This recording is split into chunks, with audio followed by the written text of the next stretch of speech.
কিছু কিছু মুভির গল্প আমাদের ক্ষণিকের জন্য আনন্দ দেয়, মজা দেয়। তবে কিছু মুভির গল্প এমনও থাকে যা ব্রেনের মধ্যে এমনভাবে দাগ কেটে যায়, যে দাগ কয়েকদিন কেন কয়েক মাস পর্যন্ত থেকে যেতে পারে। হ্যালো বন্ধুরা, আমি আশরাফ আজ আপনাদের জন্য এইরকমই ব্রিলিয়েন্ট একটা ব্রেন নিয়ে খেলা মুভির এক্সপ্লেনেশন নিয়ে হাজির হয়েছি। মুভির প্রত্যেকটা পরতে পরতে যে কী পরিমাণ টুইস্ট আর কী পরিমাণ সাসপেন্স রয়েছে তা না দেখলে বুঝতে পারবেন না, আর শেষটা তো একেবারে মাথা নষ্ট। মুভির নাম মাধা। মুভি শুরু হয় বালাসুব্রামানিয়াম নামের একজন সাইকিয়াট্রিক ডক্টরকে দেখিয়ে। বালাসুব্রামানিয়াম তার স্টুডেন্টদের সাইকোলজি বিষয় নিয়ে একটা ক্লাস নিচ্ছিল। সে তার স্টুডেন্টদের একটা প্রশ্ন জিজ্ঞাসা করে, বলে, ধারণা করো তো এই পৃথিবীতে সবচেয়ে ভয়ঙ্কর এবং ডেঞ্জারাস ওয়েপন কোনটি হতে পারে? স্টুডেন্টদের মধ্যে কেউ কেউ বলে স্যার নিউক্লিয়ার বোম, আবার কেউ কেউ বলে স্যার অ্যাটমিক বোম। কিন্তু বালাসুব্রামানিয়াম বলে, না, এর মধ্য থেকে একটাও না। পৃথিবীতে সবচেয়ে ভয়ঙ্কর ওয়েপন হচ্ছে হিউম্যান ব্রেন বা হিউম্যান মাইন্ডই হচ্ছে সবচেয়ে ভয়ঙ্কর ওয়েপন। যদি আমাদের ব্রেন চাই তাহলে আমরা কোনো কাজ করতে পারি। এক কথায় আমাদের ব্রেন আমাদের কন্ট্রোল করে, আমরা আমাদের ব্রেনকে না। এইভাবে বালাসুব্রামানিয়াম এ সাবজেক্ট নিয়ে তার স্টুডেন্টদেরকে অনেক লেকচার দেয়, যার পরপরে সিন শিফট হয়ে যায় আমাদের মুভির মেইন ক্যারেক্টার অর্জুনের উপর। অর্জুনকে দেখা যায় পুরনো একটা লাইব্রেরি বা এরকমই কোনো একটা জায়গায় এসে ওইখানের গার্ডকে কিছু টাকা দিয়ে এর ভিতরে প্রবেশ করে। অর্জুন এইখানে পুরনো ফাইলগুলোর মধ্য থেকে কিছু একটা খুঁজতে শুরু করে। একটু পর আমরা জানতে পারি অর্জুন একটা ফাইল খুঁজছিল, যে ফাইলটা ছিল 1992 সালের দিকের। আর অনেকক্ষণ খোঁজাখুঁজি করার পর ফাইনালি অর্জুন ফাইলটা এখানে পেয়েও যায়। তারপর সেইটা নিয়ে সোজা তার বাসায় চলে আসে। আর এইখানে আমরা অর্জুনের বাসার হালত দেখে যা বুঝতে পারি, সে কেউ একজনের উপর রিসার্চ করছিল। আর অর্জুন যার উপর রিসার্চ করছে ওটা ছিল একটা মেয়ে। সাথে সাথেই সিন শিফট হয়ে যায় সেই মেয়েটির উপর। মেয়েটির নাম হচ্ছে নিশা। নিশাকে দেখা যায় তার কিছু বন্ধুবান্ধবরা মিলে তারা একটা বার এসেছিল কিছু পার্টি শার্টি করার জন্য। এখানে নিশা এবং তার ফ্রেন্ডরা মিলে একটা চ্যালেঞ্জ করছে, যে চ্যালেঞ্জটা ছিল কে কার থেকে বেশি ড্রিঙ্ক করতে পারবে। চ্যালেঞ্জে দাঁড়ায় দুজন, নিশা এবং তাদের একজন ছেলে বন্ধু। এখন সবাই তাদের ছেলে বন্ধুটার উপরই টাকা লাগায়, কারণ অফকোর্স নিশা ছিল একজন মেয়ে, তাই মেয়ে হয়ে সে ছেলের চেয়ে বেশি ড্রিঙ্কস কিভাবে করতে পারবে। এখন ওইখানে দেখা যায় অর্জুন উপস্থিত ছিল। সবাই ও ছেলেটার উপর টাকা লাগালেও অর্জুন এসে নিশার উপরে টাকা লাগাতে শুরু করে, বলে এই চ্যালেঞ্জের নিশায় জিতবে। এরপর শুরু হয় তাদের চ্যালেঞ্জটা। দেখতে দেখতে দুজনেই অনেকগুলো প্যাক মেরে নেয়, কিন্তু দেখা যায় এতে নিশার কোনো নেশাই হয় না। সে যেমন স্বাভাবিক ছিল ওরকমই আছে। তবে ও ছেলেটা যে তার সাথে চ্যালেঞ্জ করছিল, সে দুটো প্যাক মারতেই কাইত হয়ে পড়ে যায়। আর অফকোর্স চ্যালেঞ্জে নিশা জিতে যায়। এর থেকে বোঝা যায় নিশার মধ্যে কিছু একটা আছে, তার ইমিউনিটি পাওয়ার অনেক পরিমাণের বেশি। তো এরপর সবাই চলে যাওয়ার পর অর্জুন এসে নিশার সাথে পরিচিত হতে শুরু করে। অর্জুন নিশাকে তার পরিচয় দেয় সে নবাগত একজন ফিল্ম ফটোগ্রাফার, আপাতত বড় কোনো সুযোগের অপেক্ষায় আছে। এভাবে কথায় কথায় অর্জুন এবং নিশা দুজন অনেক ভালো বন্ধু হয়ে যায়। যেহেতু রাত ছিল তাই অর্জুন নিশাকে তার বাসায় গিয়ে ড্রপও করে দিয়ে আসে। এইখান থেকে সিন শিফট হয়ে যায় কিছু সায়েন্টিস্টদের উপর। দেখা যায় এই সায়েন্টিস্টগুলো কোনো একটা সিক্রেট প্লেসের মধ্যে কিছু একটা নিয়ে তারা কাজ করছিল। এদের মধ্য থেকে একজন সিনিয়র সায়েন্টিস্ট মাইক্রোস্কোপের সাহায্যে তাদের মধ্যে থাকা একজন ফিমেল সায়েন্টিস্টের উপর পুরুষের কিছু স্পাম ইনজেক্ট করে দেয়। আর এইভাবে সে মহিলাটার ডিম্বাণু এবং পুরুষের শুক্রাণুর উপর কিছু রিসার্চ করে সেইগুলো এক জায়গায় রাখে। দেখা যায় ওইগুলোতে কিছুর একটা রিয়াকশন হতে শুরু করে। এদের এই সিনগুলো অবশ্যই ভালো মতো মনে রাখবেন, মুভির মাঝে মাঝেই এই সায়েন্টিস্টদের সিনগুলো দেখানো হবে। যাই হোক, সিন চলে আসে অর্জুন এবং নিশার উপর। তারা দুজন এখন খুব ভালো বন্ধু হয়ে গেছে, তাদের দুজনের মধ্যে অনেক ভালো একটা সম্পর্ক হয়ে গেছে। অর্জুন নিশাকে অনেক সুন্দর একটা পেন্টিং গিফট করে, যেটা ছিল একজন মা এবং তার বাচ্চার। যে পেন্টিং দেখে নিশা অনেক ইমোশনাল হয়ে পড়ে। বলতে শুরু করে, লোকমুখে শুনেছি যখন আমার বয়স 3 বছরের ছিল তখনই আমার মা বাবা এক দুর্ঘটনায় মারা যায়। মা বাবার আদর আমি পাইনি, ছোটবেলা থেকেই অনাথ আশ্রমে অনাথ হয়ে বড় হয়েছি। অর্জুন নিশার হাত ধরে তাকে সান্ত্বনা দিতে শুরু করে যে প্লিজ নিশা, তুমি নিজেকে নিজে অনাথ বলিও না, আর আজকের পর থেকে আমি আছি তোমার সাথে। এটা শুনে নিশা একটু সাহস পাই, ফলে অর্জুনের প্রতিও তার একটা ভালো ফিলিংস জন্ম নেয়। কিন্তু অর্জুনের চোখে আমরা ঠিক এর বিপরীতটাই দেখতে পাচ্ছিলাম। মনে হচ্ছিল যেন সেইগুলো সব প্ল্যানিং করে করছে। দেখতে দেখতে দুজনের ভালো সম্পর্কটা ভালোবাসায় রূপ নেয়। তবে অর্জুন কি করছে তা আমরা এখনো বুঝতে পারছি না। সে নিশার বাসায় খুবই চালাকি করে সব জায়গায় স্পাই ক্যামেরা, স্পাই মাইক ইত্যাদি লাগিয়ে দেয় তার উপর নজর রাখার জন্য। এমনকি সে তার ব্যাগের মধ্যে জিপিএস ট্র্যাকারও লাগিয়ে দিয়েছিল। আর এইভাবে সে নিশার সাথে ভালোবাসার নাটক করছিল, পাশাপাশি অন্য কোনো প্ল্যানও বানাচ্ছে। তারপর অর্জুনকে দেখা যায় কিছু লোকের সাথে গিয়ে দেখা করে। লোকগুলো তাকে জিজ্ঞাসা করে যে কাজ কত দূরে গিয়েছে। অর্জুন বলে স্টেজ 1 কমপ্লিট, আশা করছি কিছুদিনের মধ্যেই স্টেজ 2টাও কমপ্লিট হয়ে যাবে।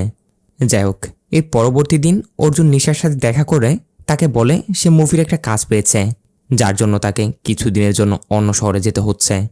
এটা শুনে নিশার মন খারাপ হয়ে যায়, বলে অর্জুন তুমি চলে গেলে আমি তো পুরো একা হয়ে যাব। অর্জুন বলে নিশার কিছু করার নেই, মাত্র কয়েকদিন, এই প্রজেক্টটা আমি হাতছাড়া করতে যাচ্ছি না, এটা আমার স্বপ্ন। এটা শুনে নিশাও অর্জুনকে আর না করতে পারে না। অর্জুনও তার মতো করে তার কাজের জন্য অন্য শহরে চলে যায়। কিন্তু পরবর্তী দিন থেকে নিশা অর্জুনকে কলের উপর কল করে যাচ্ছে। খেতে বসে কল করছিল, ঘুমাতে গিয়ে কল করছিল, কিন্তু অর্জুনের কোনো আতাপাতা নেই। সে নিশার কল রিসিভ করছিল না। এখন অর্জুনের চিন্তায় নিশা কাজেও মনোযোগ দিতে পারছে না। বারবার সে অর্জুনের সাথে কথা বলার জন্য তাকে কল করার চেষ্টা করছে, কিন্তু অর্জুনের মোবাইল সুইচ অফ বলছে। এইখান থেকে সিন কাট হয়ে শিফট হয়ে যায় আবারও ওই সায়েন্টিস্টগুলোর উপর, অর্থাৎ যাদেরকে আমরা মাঝখানে দেখেছিলাম না, কিছু একটা নিয়ে তারা এক্সপেরিমেন্ট করছিল। এইখানে আমরা দেখতে পাই ওই দিন তারা তাদের যে লেডি সায়েন্টিস্টের উপর পুরুষের স্পাম দিয়ে এক্সপেরিমেন্ট করছিল না, সে এখন প্রেগনেন্ট। যা দেখে আমরা মোটামুটি ধারণা পাই তারা তাদের এক্সপেরিমেন্ট থেকে একটা টেস্ট টিউব বেবি জন্ম দেওয়ার চেষ্টা করছিল। যে লেডি সায়েন্টিস্টের উপর এক্সপেরিমেন্টটা করা হয় তার নাম এখানে আমরা জানতে পারি, তার নাম হচ্ছে শিক্ষা।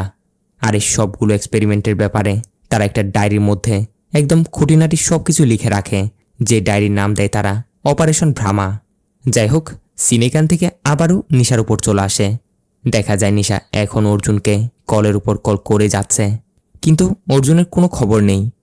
তারপর যখন নিশা গোসল করার জন্য ওয়াশরুমে যায়, তখন সে এখানে ওয়াশরুমের ভেতরে দেখে এত বড় একটা মনিটর লিজার, যা দেখে নিশা ভয়ে তাড়াতাড়ি ওইভাবে টাওয়েল পরা অবস্থাতেই বাইরে ছুটে গিয়ে চিৎকার করতে শুরু করে। নিশার চিৎকারের আওয়াজ শুনে প্রতিবেশীরা সবাই বাইরে ছুটে আসে। নিশার কথা মতো বিল্ডিংয়ের ওয়াচম্যান ভিতরে গিয়ে চেক করতে শুরু করে যে সত্যি কি কিছু ছিল নাকি, কিন্তু সে এখানে কিছুই পায় না। তারপরে ওয়াচম্যান বাইরে এসে এই বিষয়ে সবাইকে বললে সবাই ধরে নিশাকে বকতে শুরু করে যে জানি না কী ধরনের নেশা করে এসে পাগলামি করছে, উপর থেকে দেখো না কাপড়ের কি অবস্থা, টাওয়েল পরে বাইরে চলে এসেছে। এসব শুনে নিশা অনেক বেশি কষ্ট পায়, সাথে লজ্জাও। এর সাথে সাথে আমরা দেখি এ কি, আসলে মনিটর লিজারটি ওইখানে রেখেছিল অর্জুনই জেনে বুঝেই নিশার সাথে এইসব করছে। সে আসলে কোনো কাজের জন্য শহরের বাইরে কোথাও যায়নি, বরঞ্চ সে নিশার আশেপাশে থেকে এইসব কিছু করছে। আর এমনটা সে কেন করছে তা আমরা পরে জানতে পারবো।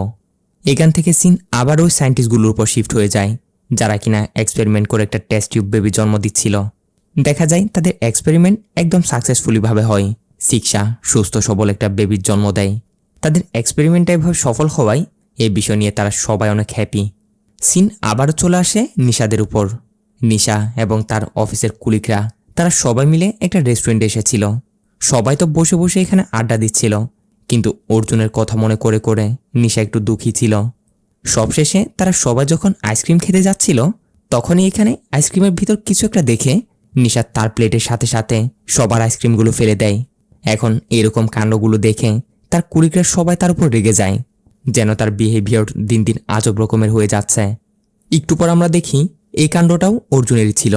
সে ওইখানের ওয়েটারকে টাকা দিয়েই এই কাণ্ডটা করেছে। তারপরের সিনে নিশা তার বান্ধবীকে নিয়ে একটা শপিং মলে যায়, কিন্তু তখনই লাল টি শার্ট পরা একটা ছেলে এসে নিশার হাতে কিছু কন্ডোমের প্যাকেট ধরিয়ে দিয়ে সেখান থেকে চলে যেতে শুরু করে।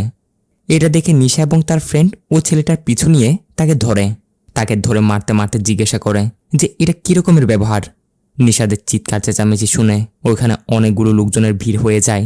এর মাঝেই ছেলেটা বলে, কই ম্যাডাম, আমি তো আপনার হাতে কোনো কন্ডোমের প্যাকেট দিইনি, কি যাতা বলছেন কি এসব?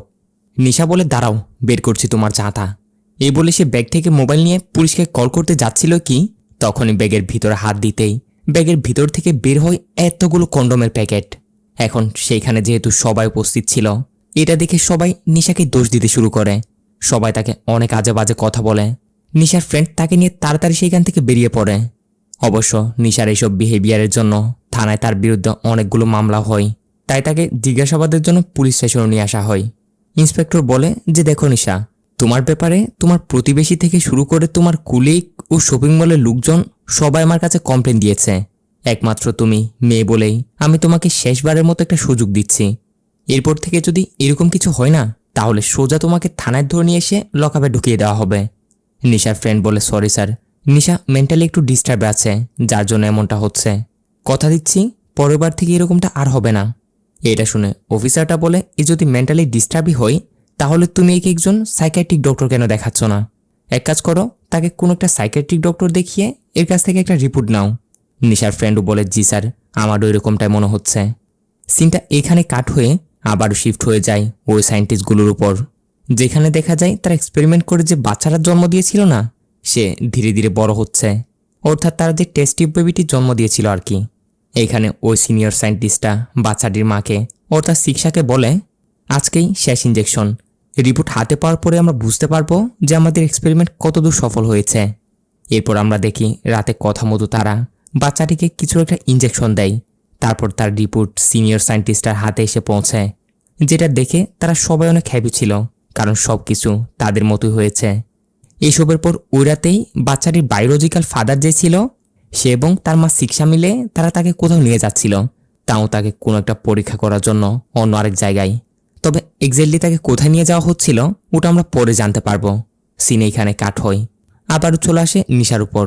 দেখা যায় আজ অনেক দিন পর অর্জুন তাকে কল করেছে। অর্জুনের কল পেয়ে নিশা তো মহা খুশি। অর্জুন বলে সরি নিশা, কাজে আমি এতটাই বিজি হয়ে পড়েছিলাম, একটু সময়ও পাইনি তোমাকে কল ব্যাক করার। তবে চিন্তা করো না, আজকে আমি কিছুক্ষণের মধ্যেই তোমার কাছে ফিরে আসব। নিশা বলে অর্জুন আমি আর অপেক্ষা করতে পারছি না, তুমি জলদি ফিরে আসো। এইসব বলে টলে কল রাখার কিছুক্ষণের মধ্যেই নিশার দরজায় বেল বেজে ওঠে। নিশা তো খুশি হয়ে যায় হয়তো অর্জুন এসেছে, কিন্তু দরজা খুলতেই নিশার খুশি যেন মাটি হয়ে যায়। দেখা যায় তার সেই ফ্রেন্ডটা এবং পুলিশের একটা লোক সাথে আরও কিছু লোক নিশার দরজায় এসে দাঁড়িয়ে আছে। নিশার ফ্রেন্ড এখানে নিশার হাতে তার সাইকিয়াট্রিক ডক্টর বালাসুব্রমণিয়ামের রিপোর্টটা দেয়। অর্থাৎ ওই পুলিশ অফিসারটা তাকে সাইকিয়াট্রিক ডক্টর দিয়ে টেস্ট করাতে বলেছিল না, সেই টেস্টেরই রিপোর্ট এটি। এখন নিশার এই রিপোর্টটা পজিটিভ আসে না।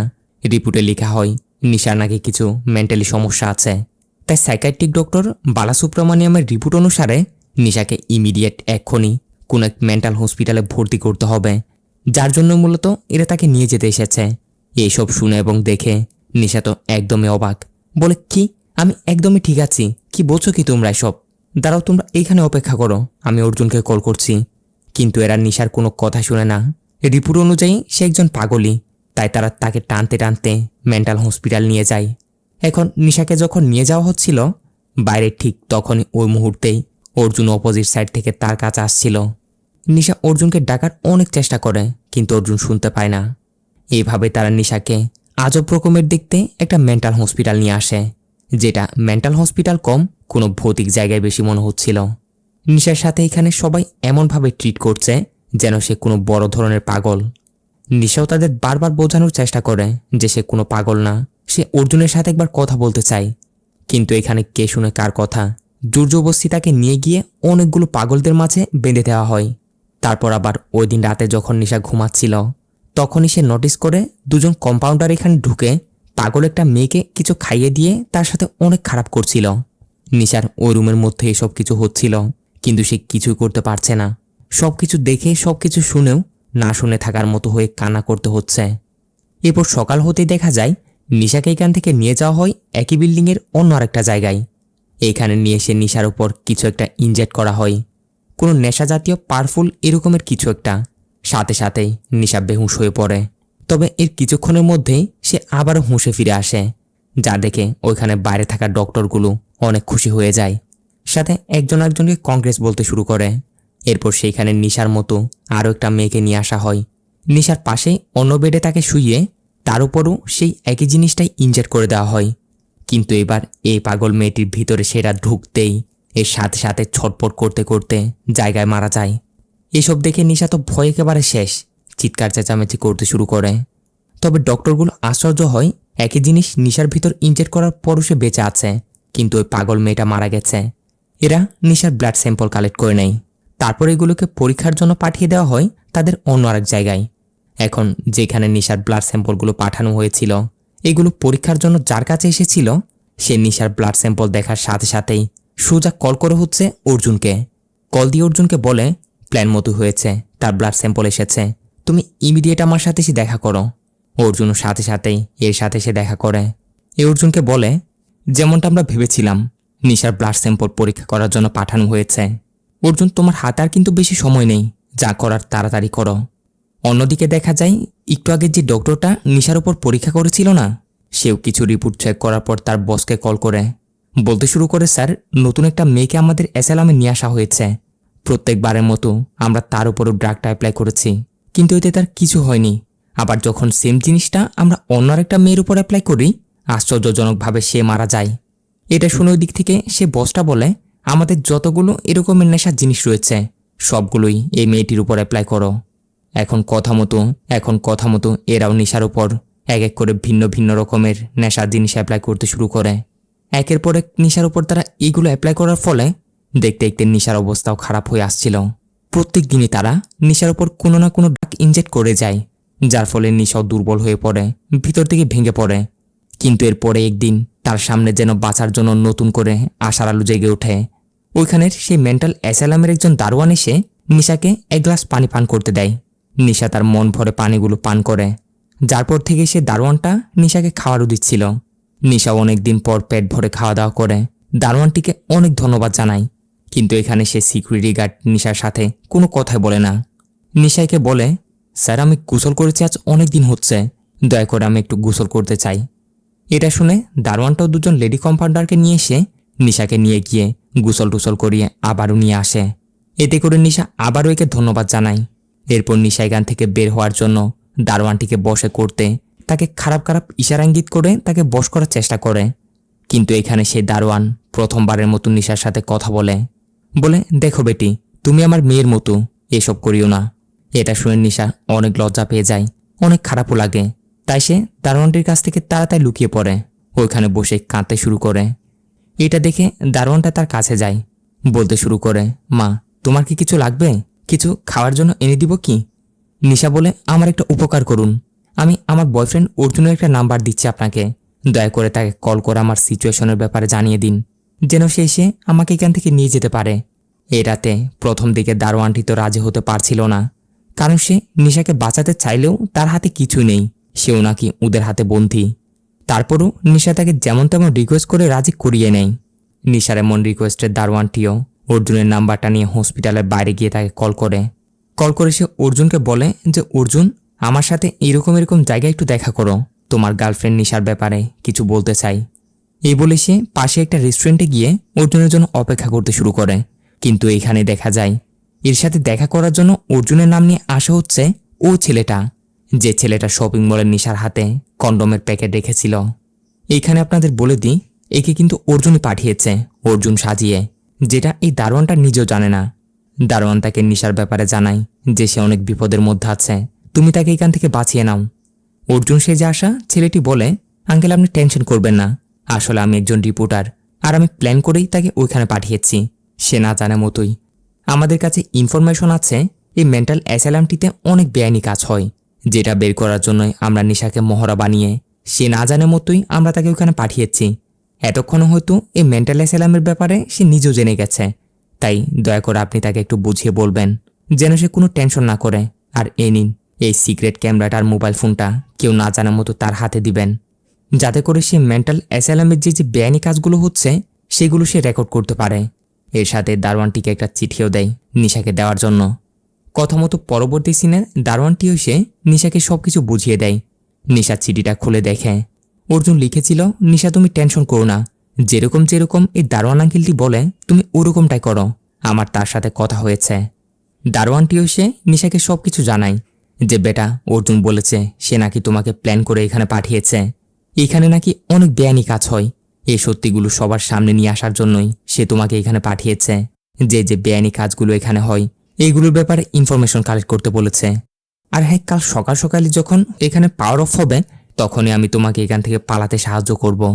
আর যে সিক্রেট ক্যামেরাটা অর্জুন আমায় দিয়েছে, আমি ওটাতে আগে থেকে সবকিছু রেকর্ড করে নিব, সব ইনফরমেশন কালেক্ট করে তোমার কাছে এনে দিব। তো কথা মতো পরের দিন যখন একদম সকাল ফোটার আগে আগেই ওই হসপিটালে পাওয়ার অফ হয়, তখন তারা তাড়াতাড়ি এখান থেকে বেরিয়ে যেতে শুরু করে। দারোয়ানটি নিশাকে সাহায্য করছিল। একটু দূরে একটা দেওয়ালের কাছে আসার পর দারোয়ানটি নিশাকে বলে, এই দেওয়ালটা টপকে তুমি ওপারে চলে যাও। রাস্তায় অর্জুন একটা লাল কালারের গাড়ি নিয়ে তোমার জন্য অপেক্ষা করবে। তো যেমন কথা তেমন কাজ। দারোয়ানটি নিশাকে সবকিছু বুঝিয়ে দিয়ে সে তার মতো করে চলে যায়। নিশাও কোনোরকম করে দেওয়াল টপকে বাইরে রাস্তায় চলে আসে। আর কথা মতোই একটু পর তার সামনে একটা লাল কালারের গাড়ি এসে দাঁড়ায়। নিশা অর্জুন মনে করে দৌড়ে সে গাড়িটার কাছে যায়। তাড়াহুড়ো করে গাড়িতে উঠেই দেখে এ কি, গাড়ি নিয়ে এসেছিল হচ্ছে সেই দারোয়ানটি। নিশা আশ্চর্য হয়ে জিজ্ঞেস করে যে আঙ্কেল অর্জুন কোথায়। এটা শুনে দারোয়ানটা রহস্যময় একটা হাসি দেয় আর নিশাকে এক ঘুষি দিয়ে জায়গায় বেহুশ করে ফেলে। সিন কাট হয়ে পরবর্তী সিনে নিশা চোখ খুলে আজব রকমের অন্য আরেকটা জায়গায়। নিশা হুঁশে আসতেই উঠে জায়গাটিতে এদিক সেদিক একটু খোঁজাখুঁজি করতে দেখে এখানে প্রত্যেকটা জায়গায় জায়গায় কোনো না কোনো মানুষের ডেড বডি পড়ে আছে। এমনকি তাদের বডি থেকে বিভিন্ন পার্টস বের করে নেওয়া হয়েছে। নিশা এখানে ওই ছেলেটিকেও খুঁজে পায় যে তার হাতে শপিং মলে কন্ডোমের প্যাকেট রেখেছিল, যে অর্জুন সেজে দারোয়ানটির সাথে দেখা করতে এসেছিল। অর্থাৎ একেও মেরে ধরে অজ্ঞান করে ওই দিনই এখানে নিয়ে আসা হয়েছিল। ঠিক ওই মুহূর্তে এখানে এন্ট্রি হয় সেই দারোয়ান আঙ্কেলের। এইখানে আমরা তার নাম জানতে পারি। তার নাম হচ্ছে রবি ভর্মা। এর সাথে এটাও যে সে আসলে কোনো দারোয়ান টারোয়ান না, সে হচ্ছে এই মেন্টাল অ্যাসাইলামের মালিক। নিশাকে ধরে বলতে শুরু করে, হাই মিস ইমিউনিটি, কি মনে করেছিলে এখান থেকে বের হওয়া অতটাই সহজ? তোমার সাথে আমার প্রথম দেখা হয়েছিল কবে জানো? যখন তুমি 3 বছরের বাচ্চা ছিলে। এখান থেকে সিনেমাদের ওই ফ্ল্যাশব্যাকে নিয়ে যায়, যেখানে আমরা দেখেছিলাম না কিছু সায়েন্টিস্টরা মিলে একটা টেস্ট টিউব বেবির জন্ম দিয়েছিল। তার বায়োলজিক্যাল ফাদার এবং তার মা মিলে ওই দিন রাতে তাকে কোথাও নিয়ে যাচ্ছিল না।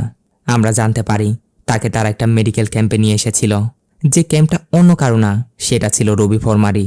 আর এই টেস্ট টিউব বেবিটিও অন্য কেউ নয়, এটি ছিল নিশা। তো এখানে রবি ভর্মা আসলে মেডিকেল ক্যাম্প চালাতো এটা শুধু নামেরই। তার আসল ধান্দা ছিল নেশার বিভিন্ন পাউডার নিয়ে এই ধরনের জিনিসগুলো বানিয়ে মার্কেটে সাপ্লাই করা। তার প্ল্যান ছিল সে এমন একটা ড্রাগস বানাবে যেটাতে বাচ্চাদের কোনো ক্ষতি হবে না, যার ফলে সে খুব সহজেই এটিকে মার্কেটে লঞ্চ করতে পারবে। মূলত এই জন্য সে বিভিন্ন জায়গাতে ক্যাম্প বানিয়ে কেউ না জানার মতো তার পরীক্ষাটা চালিয়ে যাচ্ছিল। ওই দিন সে সবার মতো নিশার ওপরও তার বানানো এই জিনিসটা ইনজেক্ট করে দেয়। কিন্তু এটা নিশার ওপর কোনো রকমের কিছু হয় না, কারণ আমরা তো জানি নিশাকে এক্সপেরিমেন্ট করে জন্ম দেওয়া হয়েছিল। তার ইমিউনিটি পাওয়ার অনেক বেশি হাই ছিল। তবে রবি ভর্মা এটা জানতো না। সে নিশাকেও 8-10টা সাধারণ বাচ্চার মতো মনে করেছিল।